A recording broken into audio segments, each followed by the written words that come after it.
ಹಳ್ಳಿ ಬಿಡ್ತೀವಿ 6 ಹಳ್ಳಿ ಬಿಡ್ತೀವಿ ಅಂತ ಹೇಳಕ್ಕೆ ಇವ್ರದೇನಲ್ಲ ಹಳ್ಳಿ. ಏನು 9,000 ಎಕರೆ ಕಿತ್ಕತ್ತಿರ, ಅದರಿಂದ ಎಷ್ಟು ಬಡ ರೈತರಿದ್ದಾರೆ.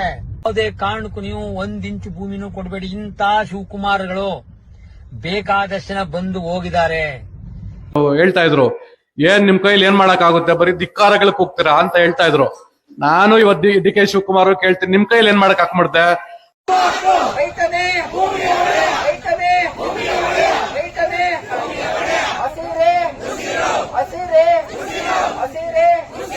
ಜೈ ಜವಾನ್, ಜೈ ಕಿಸಾನ್, ಜೈ ಜವಾನ್, ಜೈ ಕಿಸಾನ್, ಜೈ ಜವಾನ್, ಜೈ ಕಿಸಾನ್.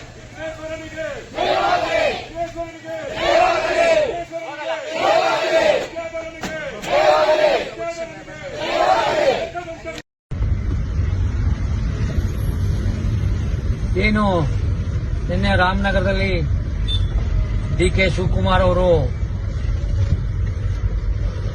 ರೈತರನ್ನ ಬೆದರಿಸೋ ರೀತಿ ನೋಡಿದ್ರೆ ಇದು ಪ್ರಜಾಪ್ರಭುತ್ವನ ಇಲ್ಲ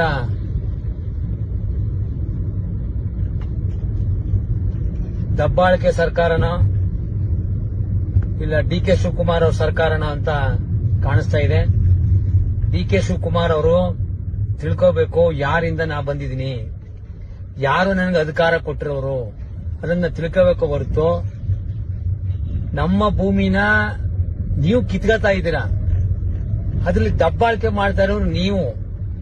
ನಾವು ಉಳಿಸ್ಕೊಳ್ಳೋಕೋಸ್ಕರ ಹೋರಾಟ ಮಾಡ್ತಿದ್ದೀವಿ ಡಿ ಕೆ ಶಿವಕುಮಾರ್ ಅವರೇ. ನೀವು 1,000 ಎಕರೆನ ನೀವು ಕಿತ್ಕೊಂಡು ಗ್ರೇಟರ್ ಬೆಂಗಳೂರು ಮಾಡಿ ಏನ್ ಮಾಡ್ತೀರಾ? ಒಟ್ಟಿಗೆ ಅವರೆಲ್ಲ ಏನ್ ತಿಂತಾರೆ ಅನ್ನೋ ಫಸ್ಟ್ ಯೋಚನೆ. ತಟ್ಟೆಗೆ ಗ್ರೇಟರ್ ಬೆಂಗಳೂರು ಅವ್ರು ಕೂಡ ಎಂದಿಲ್ ಕಾಸು ತಿನ್ನಲ್ಲ. ನೀವು ರೈತ ಬೆಳೆದ ಅನ್ನ ತಿಂತಿದ್ರಾ? ಫಸ್ಟ್ ರೈತನಿಗೆ ಗೌರವ ಕೊಡಿ, ಅನಂತರ ನಿಮ್ಮ ಮಾತುಗಳು ಏನು ರೈತ ಬೆಳೆದ ಅನ್ನ ಕೊಡ್ತಾನ ತಿಂದ ಮೇಲೆ ಆ ಕೊಬ್ಬನ ಅಹಂಕಾರ ಮಾತುಗಳು ಬರ್ತಾ ಇದೆ ಹೊರತು ನಿಮ್ಗೆ ರೈತರ ಮೇಲೆ ಒಂದು ಸ್ವಲ್ಪನೂ ಕರುಣೆ ಇಲ್ಲ. ನಮ್ನೇನ್ ಮಾಡಕ್ ಆಗುತ್ತೆ? ನೀವು ನೆಕ್ಸ್ಟ್ ನಿಮ್ ಎಲೆಕ್ಷನ್ ಅಲ್ಲಿ ಸೋಲಿಸ್ತು ನಿಮ್ಮ ಸರ್ಕಾರನ ಕೆಡಿತೀವಿ. ನಿಮ್ಮ ಸರ್ಕಾರನ ಉರುಳಿಸಂತ ತಾಕತ್ತು ನಮಗಿದೆ. ರೈತರನ್ನ ಕೆಣಕಿರೋ ಸರ್ಕಾರಗಳು ಯಾವುದು ಉಳಿದಿಲ್ಲ ಶಿವಕುಮಾರ್ ಅವರೇ. ನಿಮ್ಮ ದಬ್ಬಾಳಿಕೆ ಪೊಲೀಸ್ ಇದೆ, ಅಧಿಕಾರ ಇದೆ ಅಂತ ಆಡ್ತೀರಾ. ನಾವು ಅಧಿಕಾರ ಕೊಟ್ಟರು ರೈತರು, ನಮ್ಮನ್ನ ಕೆಣಕಿ ಯಾರು ಉಳಿದಿಲ್ಲ. ಹಾಗಾಗಿ ಏನು 9,000 ಎಕರೆ ಕಿತ್ಕತ್ತಿರ, ಅದರಿಂದ ಎಷ್ಟು ಬಡ ರೈತರಿದ್ದಾರೆ.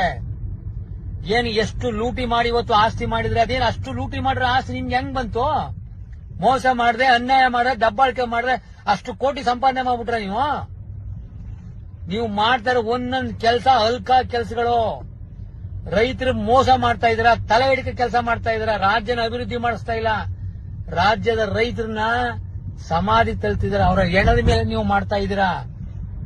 ಹಾಗಾಗಿ 1 ಇಂಚು ಭೂಮಿನೂ ಕೊಡಲ್ಲ, 1 ಇಂಚಿನೂ ಭೂಮಿನೂ ಕೊಡಲ್ಲ ನಾವು. ಹೀಗಾಗಿ ಕರ್ನಾಟಕ ರಾಜ್ಯ ರೈತ ಸಾಮೂಹಿಕ ನಾಯಕತ್ವದ ರೈತ ಸಂಘ ನಾವು ಜೊತೆಗಿದ್ದೇವೆ. ಯಾವುದೇ ಕಾರಣಕ್ಕೂ ನೀವು 1 ಇಂಚು ಭೂಮಿನೂ ಕೊಡಬೇಡಿ. ಇಂಥ ಶಿವಕುಮಾರ್ಗಳು ಬೇಕಾದಷ್ಟು ಜನ ಬಂದು ಹೋಗಿದ್ದಾರೆ. ಇಂಥ ಗರ್ವ ಪಡೋರು, ಇಂಥ ಜಂಬ ಪಡೋರು, ಅಹಂಕಾರ ಪಡೋರು ಬೇಕಾದಷ್ಟು ಜನ ನಾವು ನೋಡಿದೀವಿ. ಯಾರ ಮೇಲೆ ನೀವು ನಮ್ಮ ಬೆಳೆದ ಅನ್ನ ತಿನ್ನಂತ ನಿಮಗೆ, ನೀವು ಈ ನೆಲದ ಅನ್ನ ನೀರು ಕುಡಿತಾ ಇದ್ರೆ, ನಿಮಗೆ ಕಿಂಚತ್ತು ಒಂದು ಮಾನ ಮರ್ಯಾದೆ ಇದ್ರೆ ಈ ಕೆಲಸನ ಕೈ ಬಿಡಿ. ಯಾವುದೇ ಕಾರಣಕ್ಕೂ ರೈತರು ನೀವು ಬಗ್ಗಲ್ಲ. ದಬ್ಬಾಳಿಕೆ ನಾವು ಮಾಡ್ತಾ ಇದೀವಾ? ಬೆದರಿಸ್ತಿದ್ದೇವಾ? ನೀವು ಹೋರಾಟ ಮಾಡಲ್ವಾ? ನೀವು ಬಿಜೆಪಿ ವಿರುದ್ಧ ಹೋರಾಟ ಮಾಡ್ತಾ ಇಲ್ವಾ? ಬೇಕಾದ್ರೆ ನೀವೆಲ್ಲ ಹೋರಾಟ ಆಗೇನು? ಅದು ಬೆದರಿಕೆ ದಬ್ಬಾಳಿಕೆನಾ? ಹೋರಾಟ ಮಾಡೋದನ್ನ ಮಕ್ಕು. ನಿಮ್ ಜೊತೆ ಪೊಲೀಸ್ ಇಟ್ಕೊಂಡ್ರೆ ನೀವು ಅಧಿಕಾರ ಇಟ್ಕೊಂಡ್ರಿ ಅಂತ ಆಟ ಆಡ್ತಿದ್ರಾ? ಯಾವುದೇ ಕಾರಣಕ್ಕೂ 1 ಇಂಚು ಭೂಮಿ ಕೊಡಲ್ಲ. ಆ ರೈತರ ಜೊತೆಗೆ ಕರ್ನಾಟಕದ ರಾಜ್ಯ ರೈತರಿರ್ತಾರೆ. ಎಲ್ಲೂ 1 ಇಂಚು ಭೂಮಿನ ನಿಮ್ಗೆ ಕೊಡಲ್ಲ. ತಾಕತ್ತಿದ್ರೆ ನೋಡಿ. ಇದೇ ತರ ಆದ್ರೆ ನಿಮ್ಮ ಸರ್ಕಾರನ ಕಿತ್ತೊಗಿಬೇಕಾಯ್ತದೆ. ನಾವು ಈ ಮುಂದೆ ಬರೋ ಪಂಚಾಯಿತಿಗಳೇ ನೋಡಿ, ಪಂಚಾಯಿತಿ ಎಲೆಕ್ಷನ್ಗಳೇ ನಿಮ್ಮ ವಿರುದ್ಧ ನಾವು ನಿಲ್ಲಬೇಕಾಯ್ತದೆ. ಹಾಗಾಗಿ ಇಂಥ ಹೇಳಿಕೆ ಮಾತುಗಳು, ಇಂಥ ಅಸಂಭವ ಮಾತುಗಳನ್ನ ಆಡೋದನ್ನ ಫಸ್ಟ್ ನಿಲ್ಲಿಸಿ. ರೈತರು ನಿಮಗೆ ಭಿಕ್ಷೆ ಕೊಟ್ಟಿದ್ದಾರೆ, ಆ ರೈತರ ಮುಂದೆ ಗೌರವ ಕೊಟ್ಟು ತಲೆ ತಗ್ಸಿ ನಿಲ್ಬೇಕು ಹೊರತು ತಲೆ ಎತ್ತಿದ್ರೆ ತಲೆ ಹೆಂಗ್ ಬಗ್ಗಿಸ್ಬೇಕು ಅಂತ ನಮಗ್ ಗೊತ್ತು. ಹಾಗಾಗಿ ಈ ಮಾತುಗಳನ್ನ ನಿಲ್ಲಿಸಿ. ಬಲವಿದೆ. ಆಮೇಲೆ ಜಗದೀಶ್ ಅವರು ಇನ್ನೊಂದು ಮಾತು ಹೇಳಿದ್ರು, ಮಹಾ ಅಂದ್ರೆ ಏನ್ ಮಾಡ್ಕೊಂಡ್ಬಿಡ್ತಾರೆ ಸರ್ಕಾರದವರು. ನನ್ನ ಡಿ ಕೆ ಶಿವಕುಮಾರ್ ಹೇಳ್ತಾ ಇದ್ರು, ಏನ್ ನಿಮ್ ಕೈಲಿ ಏನ್ ಮಾಡಕ್ ಆಗುತ್ತೆ, ಬರೀ ಧಿಕ್ಕಾರಗಳಿಗೆ ಹೋಗ್ತೀರಾ ಅಂತ ಹೇಳ್ತಾ ಇದ್ರು. ನಾನು ಇವತ್ತು ಡಿ ಕೆ ಶಿವಕುಮಾರ್ ಕೇಳ್ತೀನಿ, ನಿಮ್ ಕೈಲಿ ಏನ್ ಮಾಡಕ್ ಹಾಕ್ಬಿಡ್ತೆ? ಅಮ್ಮಮ್ಮ ಅಂದ್ರೆ FIR ಹಾಕ್ಬೋದು, ಜೈಲಿಗೆ ಹಾಕ್ಬೋದು, ಅಷ್ಟೇ ತಾನೆ. ಇನ್ನೇನ್ ಮಾಡ್ಕೊಳಕಾಗತ್ತೆ ಅವ್ರ ಕೈಲಿ? ಇನ್ನೇನ್ ಮಾಡ್ಕೊಳಕಾಗತ್ತೆ? ಅಷ್ಟೇ ತಾನೆ. ನಮ್ ಕೈಲಿ ಆಯ್ತು, ನೀವ್ ಹೇಳಿದ್ರಿ ನಿಮ್ ಕೈಯಲ್ಲಿ ಧಿಕ್ಕಾರ ಮಾತ್ರ ಕೂಗೋಕಾಗತ್ತೆ, ರೈತರ ಕೈಯಲ್ಲಿ ಏನೂ ಆಗಲ್ಲ ಅಂತ ಹೇಳಿದ್ರಿ. ನಾವು ಅದನ್ನೇ ಹೇಳ್ತೀವಿ, ನಿಮ್ ಕೈಯಲ್ಲಿ ಒಂದು FIR ಹಾಕ್ಸ್ಬೋದು, ಇನ್ಫ್ಲೂಯೆನ್ಸ್ ಮಾಡಿ, ಇಲ್ಲ ತಗೊಂಡೋಗಿ ಜೈಲ್ಗೆ ಹಾಕ್ಸ್ಬೋದು, ಅಷ್ಟೇ ತಾನೇ ಆಗೋದು. ಅದಕ್ಕೆ ಎದುರ್ಕೊಂಡು ನಾವೇನಾದ್ರು ಜಮೀನುಗಳು ಬಿಡ್ಬೇಕಾ? ಜಮೀನುಗಳು ಬಿಡ್ಬೇಕಾ? ಇವ್ರ ಭವಿಷ್ಯನ ಅವ್ರು FIR ಹಾಕ್ಬಿಡ್ತಾರೆ, ಲಾಠಿ ಏಟ್ ಹೊಡೆದ್ ಬಿಡ್ತಾರೆ, 1-2 ದಿನ ಜೈಲ್ಗೆ ಹಾಕ್ಬಿಡ್ತಾರೆ, ಕೇಸ್ ಬಿದ್ದ್ಬಿಡುತ್ತೆ. ಇದಕ್ಕೆಲ್ಲ ಎದುರ್ಕೊಂಡು ಮಕ್ಕಳಿಗೋಸ್ಕರ ಎಂತೆಂತ ತಲೆ ಹಿಡ್ಕರ್ ಕೆಲಸ ಮಾಡ್ತಾ ಇದಾರೆ. ನಾವ್ಯಾವ್ದು ತಲೆ ಹಿಡ್ಕೋ ಕೆಲಸ ಮಾಡ್ತಾ ಇಲ್ಲ ಸ್ವಾಮಿ. ನಮ್ಮ ಜಮೀನು, ನಮ್ಮ ಅಪ್ಪನ ಜಮೀನು, ನಮ್ಮ ಮಕ್ಕಳಿಗೋಸ್ಕರ ಉಳಿಸ್ಕೊಂಡಿದೀವಿ. ಯಾರು ಇವತ್ತು ಮಾರ್ಕೊಂಡು ಹೋಗಿದ್ದಾರೆ ಪಾಪ, ಅವ್ರ ಅವಶ್ಯಕತೆಗಳಿಗೆ, ಬಿಲ್ಡರ್ಸ್ಗೆ, JDಗಳಿಗೆ, ಔಟ್ ರೇಟ್ಗೆ ಪಾಪ ಮಾರ್ಕೊಂಡಿದ್ದಾರೆ ರೈತರು. ಅವ್ರ ಅವಶ್ಯಕತೆ ನಾವ್ಯಾರು ಮಾರ್ಕೊಂಡಿಲ್ಲ. ಯಾಕೆ? ನಮಗ್ ಕೃಷಿ ಭೂಮಿ ಬೇಕು ಅಂತ ಇಟ್ಕೊಂಡ್ವಿ, ಹಂಗಾಗಿ ಮಾರ್ಕೊಂಡಿಲ್ಲ. ಸೊ ಹಂಗಾಗಿ ಈ ರಾಜಕಾರಣಿಗಳು ಏನಿದ್ದೀರಾ, ನಿಮ್ಮನ್ನೆಲ್ಲ ಜನನಾಯಕರು ಅಂತ ಆರಿಸ್ಕೊಂಡಿದೀವಿ. ಪಬ್ಲಿಕ್ ಹತ್ರ ಮಾತಾಡ್ಬೇಕಾದ್ರೆ, ರೈತರ ಹತ್ರ ಮಾತಾಡ್ಬೇಕಾದ್ರೆ ಒಂಚೂರು ಯೋಚನೆ ಮಾಡಿ ಮಾತಾಡಿ. ಇಷ್ಟ ಬಂದಾಗೆ ಮಾತುಗಳು ಬರ್ತವೆ ಅಂತ ಮಾತಾಡಿದ್ರೆ ನಮಗೂ ನೋಡಿ, ಇವಾಗ ಇಷ್ಟು ಕೋಪ ಇದ್ರು, ಇಷ್ಟು ಆಕ್ರೋಶ ಇದ್ರು, ಹೆಂಗ್ ಮಾತಾಡ್ತಾ ಇದೀವಿ. ಇದು ಸಭ್ಯತೆ, ಇದು ಸಂಸ್ಕಾರ. ಆ ಕಡೆ ಈ ಕಡೆ ನಮಗೂ ಬರುತ್ತೆ ಮಾತಾಡೋದಕ್ಕೆ, ಮಾತಾಡ್ತಾ ಇಲ್ಲ. ಎಷ್ಟೇ ಕೋಪ ಇದ್ರು ಕಂಟ್ರೋಲ್ ಮಾಡ್ಕೊಂಡು ಮಾತಾಡ್ತೀವಿ. ಯಾಕಂದ್ರೆ ನಿಮ್ಮನ್ನ ನಾವೇ ಆರ್ಸ್ ಕಳ್ಸಿರೋದು. ನೀವೇನು ಆರ್ಸ್ಕೊಂಡು ಹೋಗಿಲ್ಲ, ನಾವೇ ಆರ್ಸ್ ಕಳ್ಸಿರೋದು. ನಾವೇ ನಮ್ಮ ಮತವನ್ನ ಭಿಕ್ಷೆಯಾಗಿ ನಿಮಗ್ ಕೊಟ್ಟಿರೋದು. ಹಂಗಾಗಿ ನಾವು ಆರಿಸಿರೋ ನಾಯಕರು. ಹಂಗಾಗಿ ನಿಮ್ಗೆ ಇವಾಗ್ಲೂ ಇವತ್ತು ಮರ್ಯಾದೆ ಕೊಟ್ಟ ಮಾತಾಡ್ತಾ ಇದೀವಿ. ಆ ಮರ್ಯಾದೆ ಹೆಂಗ್ ಕೊಡ್ತೀವಿ ಹಂಗೆ ತಗೊಳ್ಳೋದನ್ನ ಕಲ್ತ್ಕೊಳ್ಳಿ. ಕಾರ್ಯಕ್ರಮನ ಮುಂದುವರೆಸಿ ಸಮಿತಿ ಕಡೆಯಿಂದ ಘಂಟಾಘೋಷವಾಗಿ ನಾವು ಈಗಾಗಲೇ ಹೇಳಿದ್ದೇವೆ. ಯಾರು ಬಂದು ನಮ್ಮ ಮುಖಂಡು ಹೊಡೆಯಕ್ಕಾಗೋದಿಲ್ಲ. ನಿಮ್ಮ ರಿಯಲ್ ಎಸ್ಟೇಟ್ ಬುದ್ಧಿ ನಮಗೆ ಗೊತ್ತಿದೆ. ನೀವು KDPS ಜೊತೆ ಶಾಮೀಲಾಗಿ ಏನ್ ಕುತಂತ್ರ ಮಾಡ್ತಾ ಇದ್ದೀರಾ ಅದೆಲ್ಲ ನಮಗೆ ತಿಳಿದಿದೆ.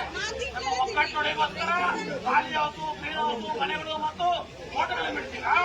ಯಾರಪ್ಪನ ಜಮೀನು? ನಮ್ಮ ಅಪ್ಪನ ಜಮೀನು ಕೊಡೋದಕ್ಕೆ ನೀನ್ ಯಾವನು? ನಮ್ಮ ಅಪ್ಪನ ಜಮೀನು ನಾವು ಹೋರಾಟ ಮಾಡ್ತಾ ಇರೋದು.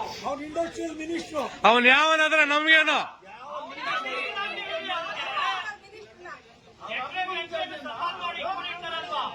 ಯಾಕೆ ಇಲ್ಲೇ ನಮ್ಮ ಹೈವೇ ರೋಡಲ್ಲಿ ಬರೋ ಕರ್ಕೊಂಡ್ ಬರ್ತಾ ಇದ್ದೆ 600 ಎಕರೆ ಇದೆ. ಅದು ಕಡೆ ಕಾಣಿಲ್ಲ ನಿಮಗೆ. ಆ ತಾಕತ್ತಿದ್ರೆ ಆ ಭೂಮಿ ತಗೊಳ್ಳಿಲ್ಲ. ಯಾವ್ದು ಇನ್ಫೋಸಿಸ್ ವಿಪ್ರೋದ? ಸರ್ಕಾರನೇ ಗಡ ಅಂತ ನಡುಗುತ್ತೆ, ಅದಕ್ಕೆ ಹೋಗಿಲ್ಲ ಅವ್ರ ಹತ್ರ. ಯಾಕಂತ ಹೇಳಿದ್ರೆ ನಮ್ಮ ರೈತರ 40 ಭೂಮಿನೇ ಬೇಕಾಗಿರ್ಲಿಲ್ವ? ಬೀಡು ಬಿಟ್ಟಿದ್ರೆ ಪಂಚರ ಭೂಮಿ ಅಲ್ಲಿದೆ. ಆ ಭೂಮಿನ 600 ಎಕರೆ ಕಬಳಿಕೆ ಮಾಡಿ ನೋಡಿ. ನಿಮ್ಮ ತಾಕತ್ತಿದ್ರೆ, ನೀವು ಗಂಡಸ್ ಆಗಿದ್ರೆ ಹೋಗ ಭೂಮಿ ಟಚ್ ಮಾಡಿ ನೋಡೋಣ. ಯಾಕಂತ ಹೇಳಿದ್ರೆ ರೈತರು ಮೌನ ವಹಿಸಿ ಕೃಷಿನ ನಂಬಿ ಅದೇ ಭೂಮಿನ ಉಳುಮೆ ಮಾಡಿ ಜೀವನ ಮಾಡ್ತಾ ಇದ್ದಾರೆ. ಅವ್ರ ಹೊಟ್ಟೆ ಮೇಲೆ ಬಟ್ಟೆಗೆ ಬಂದಿದ್ದೀರಾ? ತಾಕತ್ತಿಲ್ವಾ ನಿಮಗೆ? ಗಂಡಸ್ರಲ್ವಾ ನೀವು? ಸರ್ಕಾರ ನಡೆಸ ದುಡ್ಡಿಲ್ವಾ ನಿಮ್ಮ ಹತ್ರ? ಯಾವನು ಕೇಳಿದ ನಿಮ್ಗೆ? 3 ಹಳ್ಳಿ ಬಿಡ್ತೀವಿ, 6 ಹಳ್ಳಿ ಬಿಡ್ತೀವಿ ಅಂತ ಹೇಳಕ್ಕೆ ಇವ್ರದೇನಲ್ಲ ಹಳ್ಳಿ. ಭೂಮಿನೂ ಇವ್ರದಲ್ಲ, ಭೂಮಿ ಆ ರೈತರದು. ರೈತರು ತೀರ್ಮಾನ ಮಾಡಿದರೆ ಭೂಮಿ ಕೊಡಲ್ಲ ಅಂತ, ಅದು ತೀರ್ಮಾನ ಅಷ್ಟೇನೆ. ಅದನ್ನ ಗೌರವಿಸಬೇಕು. ಮತ್ತೆ ನೋಟಿಫೈ ಮಾಡಿರೋ ಜಮೀನನ್ನ ಡಿನೋಟಿಫೈ ಮಾಡಬೇಕು ಅನ್ನೋದು ಅದು ಒಂದೇ ತುಂಬಾ ಸರಳವಾದಂಥದ್ದು. 4 ವರ್ಷಗಳಿಂದ ಹೇಳ್ತಾ ಬಂದಿರುವಂಥದ್ದು.